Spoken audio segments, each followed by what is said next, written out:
আসসালামু আলাইকুম বন্ধুরা, একটা সেট দেখতে পারতেছেন। এক কাস্টমার ভাই এই 7.5 কেজির 42 ভোল্টের ট্রান্সফর্মারটা নিয়েছিল। উনি নিজে এই সেটটা রেডি করছে। তো সেটটা রেডি করার পরে দেখতে পাচ্ছেন দুই পাশে দুইটা বাংলা বোর্ড দেওয়া আছে। তো উনি নিজেই রেডি করছে। রেডি করার পরে ওনার কাছে সাউন্ডটা বেটার মনে হয় নাই। তো ভাই অনেক দূর থেকে সেটা আমার কাছে নিয়ে আসে, আপনার সাভার থেকে সেটটা নিয়ে আসে। উনি বানানোর পর এক মেকার দেখাইছিল, মেকার কী করছে বলতে পারি না, সাউন্ড দিলে বেজ আসে না, প্রচুর পরিমাণ নয়েজ। তো ভাই সকালে সেটটা দিয়ে গেছে, আজকে 5 তারিখ।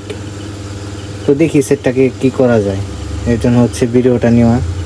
তো ইনশাল্লাহ নেক্সট এটার পার্ট, এটা আমি কিভাবে কাজ করি এই পার্টটা নেক্সটে আসবে। সবাই দেখার জন্য চ্যানেলটা সাবস্ক্রাইব করে রাখবেন। ইনশাল্লাহ অতি শীঘ্রই এটার নেক্সট পার্ট চলে আসবে। আসসালামু আলাইকুম, আল্লাহ হাফেজ।